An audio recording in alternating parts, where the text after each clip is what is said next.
Welcome back to the deep dive.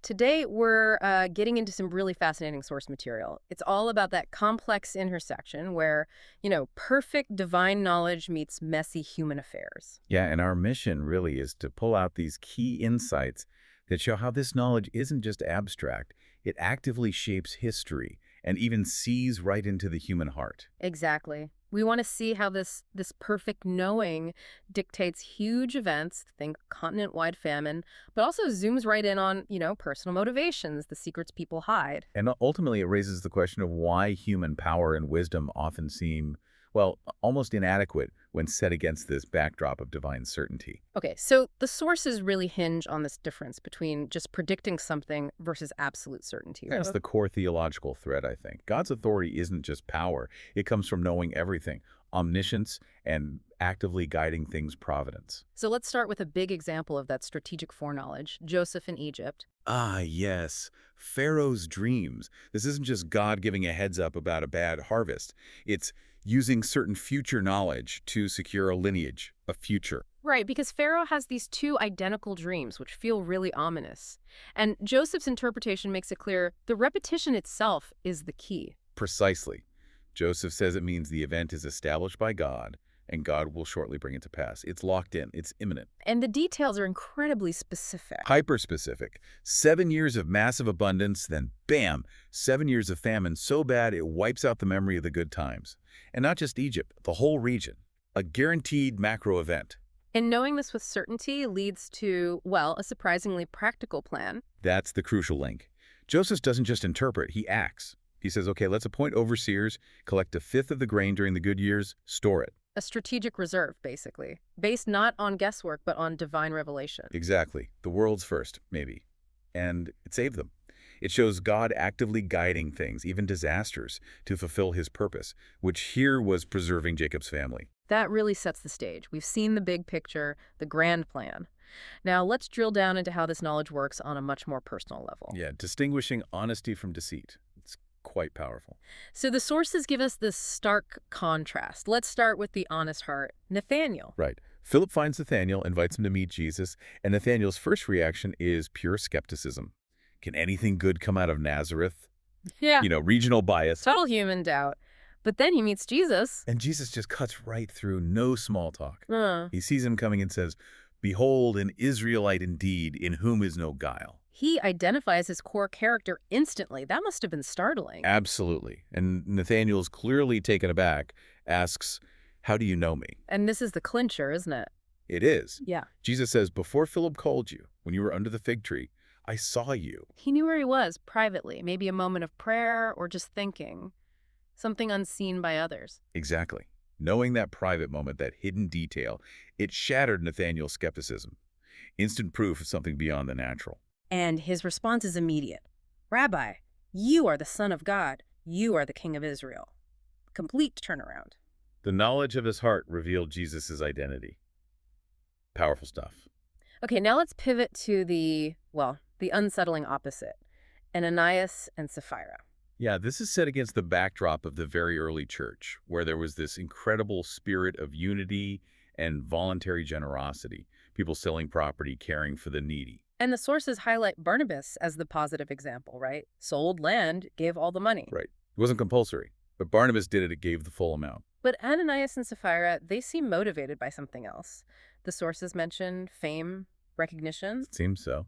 They wanted the reputation, the applause that Barnabas got. Yeah. So they sell their property, decide to keep some back, which was their right, actually. Like they pretended the portion they gave was the whole amount. That was the lie. Precisely. And Peter, presumably through divine insight, knows immediately. He confronts Ananias.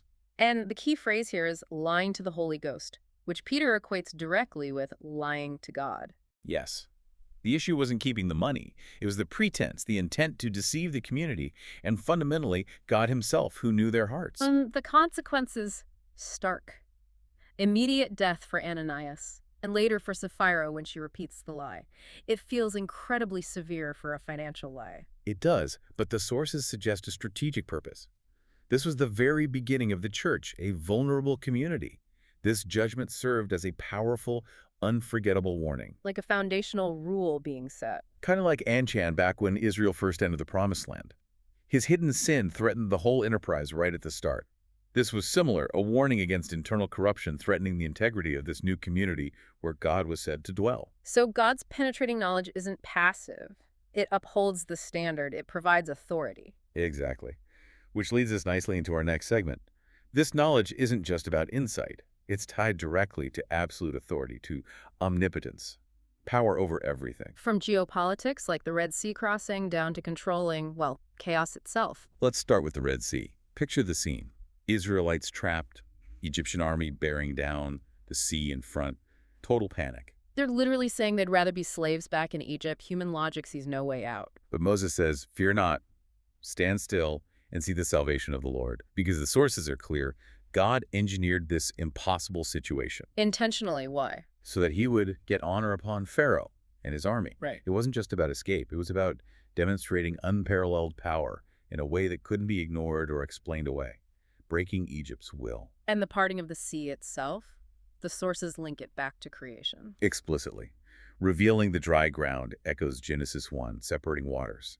It's the same cosmic power that ordered the universe, now used to save his people. Raw, foundational power. An incredible display of authority over nature, and we see that again, maybe more intimately, with Jesus in the storm. Right, on the Sea of Galilee.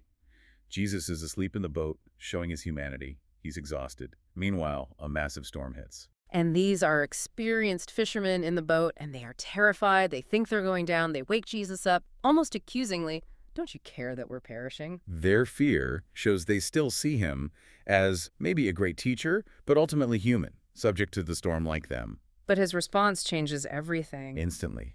No long prayer, no ritual. He just speaks to the wind and the waves. Peace, be still. And the calm is immediate, utterly unnatural. Which shifts their fear.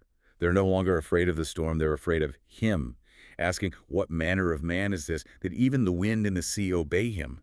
They realize who they're dealing with. Authority over nature, and then authority over the unseen, the supernatural, legion. Ah, yes.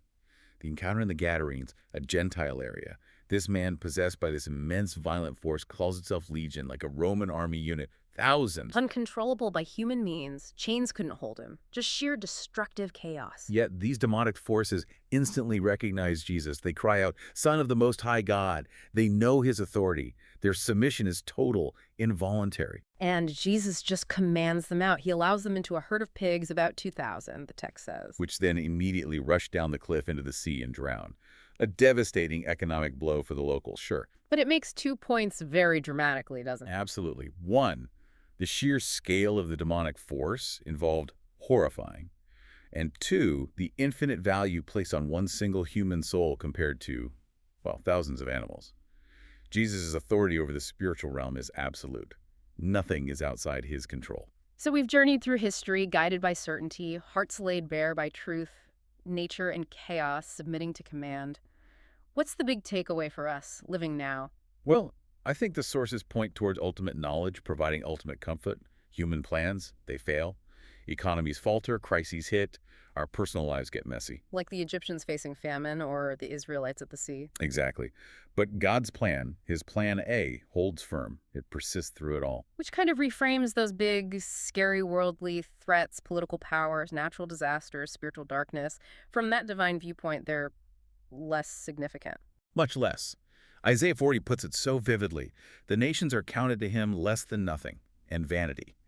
Their power just doesn't register on his scale. So knowing God is ultimately in control, that he sees everything and guides everything, that should give us confidence. Deep confidence. Confidence when we're anxious, when we struggle. If he manages the cosmos perfectly, we can trust him with our lives, whatever storms come. He's trustworthy. That's a really powerful anchor point. But let's leave our listeners with one final thought to chew on, something right from the source material. Okay. The text mentions this hidden wisdom of God revealed by the Spirit, and then it drops this bombshell. If the princes of this world, the powerful leaders back then, if they had known this wisdom, they wouldn't have crucified Christ, the single most pivotal, world-altering event in history. Right.